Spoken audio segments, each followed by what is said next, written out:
Okay, so no funny openings tonight. It's just welcome back to Untitled Evenings. Chris will keep doing all of his funny things. I will most likely be less funny. Unless he starts pointing to his penis, and then it'll just be a free-for-all. I'm pretty sure that's not going to happen. Good. Anyways, we are moving tomorrow. We also have to decorate for Christmas this week, and we have to do it quickly. Yeah, I mean, like, tomorrow we're going to decorate. We're going to have to, honey. Yeah. I think we're just going to have to, because Tuesday, I know you want to wait until Tuesday, but... Well, no, I mean, that was the original idea, but that's not going to happen. I think that's way too Which sucks, because we like decorating for Christmas, mostly. Quit it. Shut it. And we're not going to we're going to have the tree up until, like, February now to get any kind of time. Which is funny, because out. we kind of do that anyways when we're really lazy. Which is always. You say that like there's a time that we're not. I don't remember. Maybe the first 2 years we were married, we'd take it down promptly, like January 5th or something. Other than that, it's been almost March. Yeah. And we're like, it's spring almost. We should probably take the Christmas tree down. Yep. I remember that. We actually had a couple of friends that were in the same kind of thing. They're like, hey, we just put down our Christmas tree. And then we were like, dang it, now we got to tear it down. And I was like, oh, God. Well, I guess it is the end of February, so maybe we should do it. Yeah. And not to mention the fighting that you and I go through with turning the Christmas tree on and off. I'm like, look, I spent all the time putting the Christmas tree up. I want it on. Any hour that I'm awake, I want it on. Because I went through the trouble putting it together. Okay. What he means by putting it together, I assemble the tree and he decorates it. And he has to, oh my God, they don't know. No, they don't. No, they don't. They don't. Okay, so this might be a little extended. And you don't always put the tree together. I normally put the tree together. Last, 2 years, you put the tree together. I normally put the tree together and I decorate it. I've been putting the tree together since we've had Jacob. No, you haven't. I remember doing it a You've lot. helped. Whatever. Okay, we're not getting into discussion. discussion. But it's not like I go play on the computer and you put the tree together. I usually put the tree together when you're at work. The last 2 years. That's what I'm saying. Oh my God. Okay, I may not have the best memory, but I have. That is true. Anyways, I have this feeling that I've done it a lot.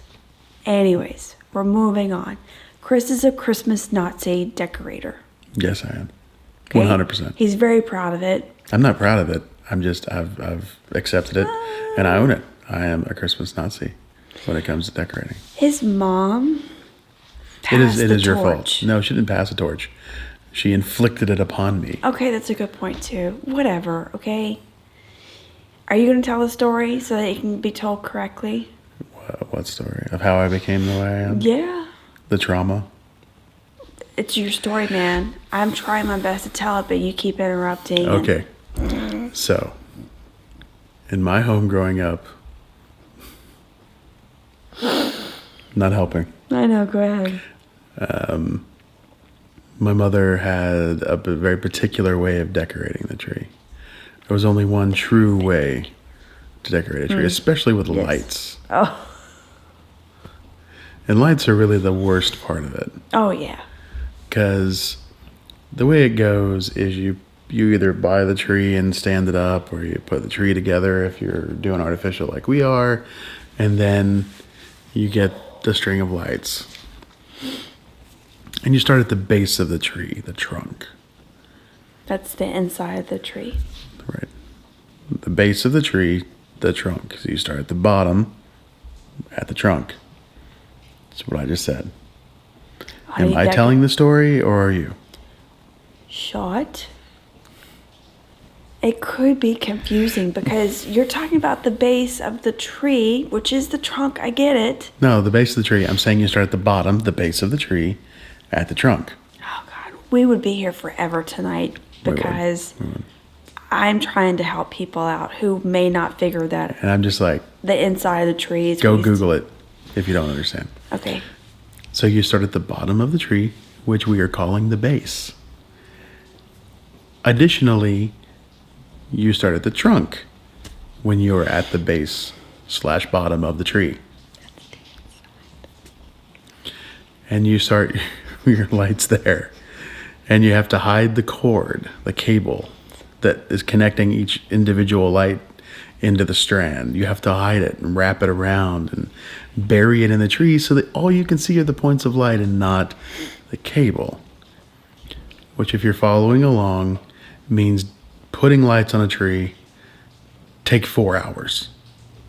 And if you don't do it right, you mess up one thing, you have to take all of the lights off and start over. Which I'm assuming you learned the hard way. Because God love his mom. She, does not give, the perfect instruction. She doesn't do it. It's not even that. No. She is a firm believer in, when we played games, she would teach me a game. Oh. She would never let me win. She wouldn't even go easy on me. Oh, you know how to play chess now? It's been an hour. I know what the pieces do. Oh, okay, let's play. And she just destroys me until I have gotten up to speed. There's no survival of the fittest is how it worked in my house. And so, same thing with the tree. She's like, this is what I want you to do. And she'd walk in and go, that's not right. Take it off. Start again. It's not perfect enough. It's not and then eventually, after much trial and error, you figure out how to do it right. And then you hate Christmas for years. Like I did. So it was really bad. What was it? The first year that Jacob was old enough to decorate the tree and he wanted to decorate the tree. Oh, God. And we had this conversation. Bless. And the other's like, so we're going to let him decorate the tree this year, right? I'm like, no, are you crazy? Oh, my God. He can't go anywhere near the tree. So, the tree will no longer be perfect if he decorates the tree. So we had to buy another tree. Yeah. Because it was too sudden for me to deal with my anxiety. And so we had to buy his own tree that he got to decorate. And then I decorated the real tree. And I feel like a horrible parent because of that. No. Which is why the next year I let him decorate the tree. And he has every year since then. I just go behind him and fix it. Okay. So he gets to put the things on there. And when he's not looking, I just go and fix it. Because he doesn't know.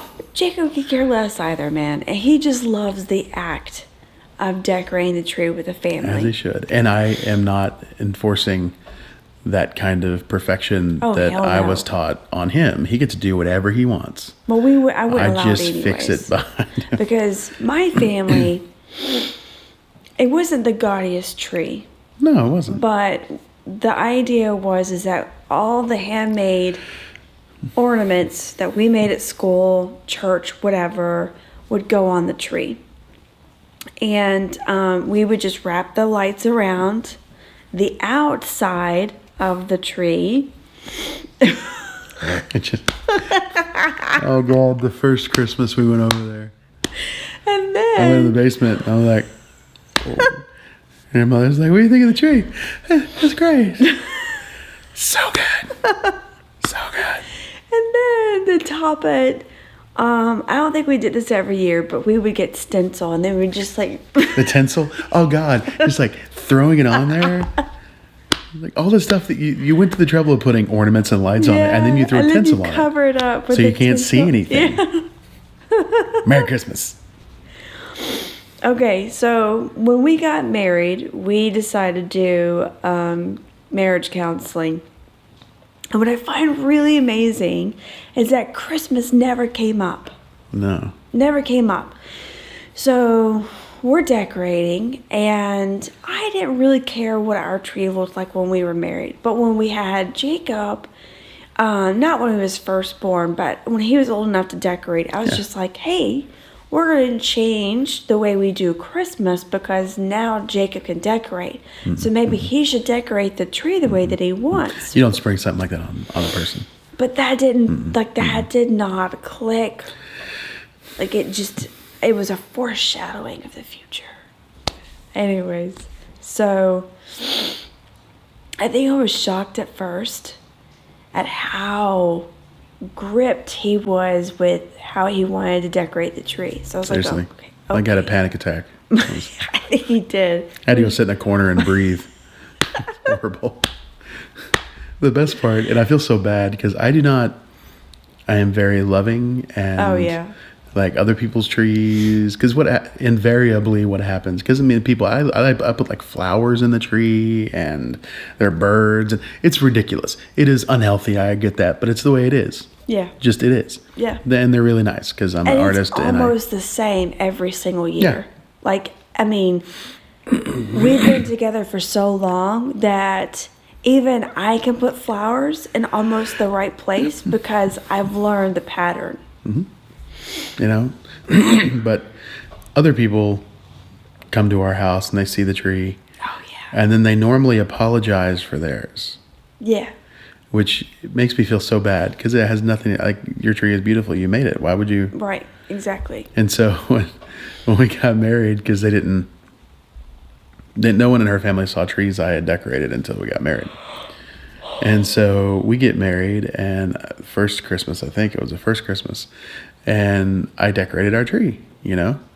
And her parents came over for Christmas, and they saw the tree, and her mother was very complimentary of it, and like, it's beautiful, and thank you, I did appreciate it, it was nice. And then she kind of had to like he's seen our tree for like 6 years.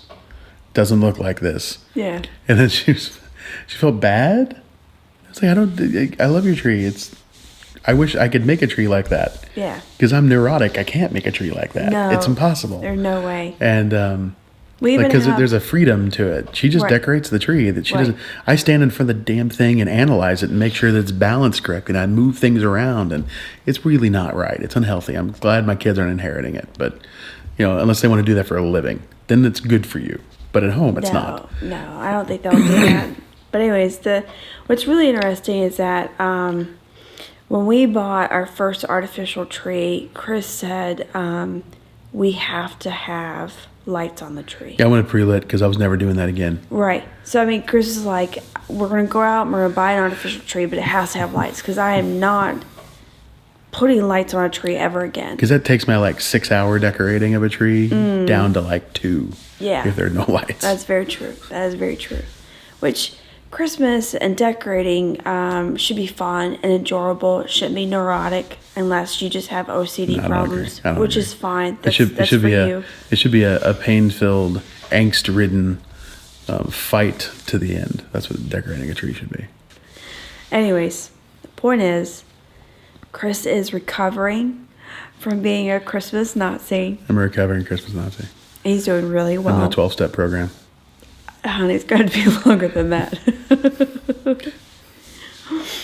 No, actually, since Jacob's come along, Chris has done an amazing job of having Jacob come in. And I think God bless Jacob with, like, a sense, because he'll even ask Chris sometimes, like, hey, where do you think I should put this? Hey, where do you think I should put this? I felt so bad. Nah, it's fine. Eventually, I was like, wherever you want, buddy. Chris does a really great job. Because I'm going to fix it later anyway. Right. Just wherever you want. Chris does an amazing job. And now that Alexander's around, we're very excited about Christmas, especially this year because of how much more aware he is. Like last year, it was like, ooh, pretty things. And he would want to bat at them because they would swing right there. He would crawl up and like, it's like having a cat. Yeah. It's pretty much like when we had a cat, the cat did the same thing. Yeah. But this year he's mischievous, and he's, pardon me. Nice. The bullfrog shows her very excitable skill set. And so we will film that little guy running around our tree trying to tackle it or climb it. Oh yeah, I'm assuming he's gonna try to climb it. Yeah, I'm thinking so too. So we will have that on video for you. But sorry for missing Friday. Yeah. I think it actually worked out well because you got to be introduced to Chris's Christmas side. Which, was that me or you? Wow. Aren't you glad this isn't smell-o-vision? God. Oh, we would not survive very long on here. We are very excited about Christmas. We're going to have to do Christmas shopping this week because I haven't been able to focus on anything except for moving. And we're last minute on everything anyway. We always do last minute everything. We have to be, though, because I hate keeping secrets. Like, I'm so She really excited. does. She really does. So excited about giving the kids their gifts or Chris's gift that I have to buy them 2 or 3 days before birthdays, or they give it. I mean, I can't wait. It's horrible, people. It's so horrible. Because I know what I got them. I want to tell them, but I can't. Horrible. So. It's okay. Just breathe. Now I'm getting excited just thinking about buying them gifts. I know. We got awesome ideas for the kids this year. Mm-hmm. Can't wait. It's funny. That's what Christmas has become for us now. We don't even really buy. We buy small things for each other. We could buy big things, but we've moved past that. And now Christmas 100% is about what cool thing we're going to buy for our boys this year. Yeah. It's not a duty. It's where all of the excitement comes from. Yeah. It's figuring out something to give them, because it's not just seeing them be happy, because that's the baseline. We want them to be happy Christmas Eve because they open one present on Christmas Eve and then all the rest of them on Christmas morning. But I want that moment where you open it and they can't believe what's inside. Oh my God. I can picture Jacob and almost every year, man. Because Jacob is happy about everything and overjoyed about everything. Clothes. Everything is I can't believe. Yeah. He's incredible. Yeah, it really is. So that's the big thing for this year is the baby's gonna be able to open his own presents. Oh my God. And he's gonna just motor through them. He's gonna be a ripping machine. Yeah, he's gonna watch Jacob open up a present, and then he's just gonna want to open everybody's gift. Yeah, we have to just hide the gifts that aren't his. Yeah. So, cool. Okay. Well, we'll be recording again before Christmas, so we'll save all of our Merry Christmas stuff till then. But we got plenty. We should do a Christmas episode. I'm okay with doing all about Christmas. Yeah. I keep saying that, but you guys didn't go anywhere anyway. Thanks for coming out, making the drive to this internet-based video. Hanging out with us in our living room, listening to our funny stories. This should be the last living room edition. Anyways, yeah, well, we're very excited about our new patio. We are going to film as much as we can out there, and hopefully in the near future we will have a fire pit or space heater or something. Maybe a electric blanket would be nice. I got one. But we need one with connections. I don't think we have the connections. Anyway, so I'm gonna put lights out there, and it's gonna be really rad. So I'm excited about that. Yeah, that might be in the next month, but We'll point see. is that we might have a new venue for our Untitled evenings, and either way we'll be bouncing back and forth from the patio to the living room. Probably. Say goodnight, Anna. Night.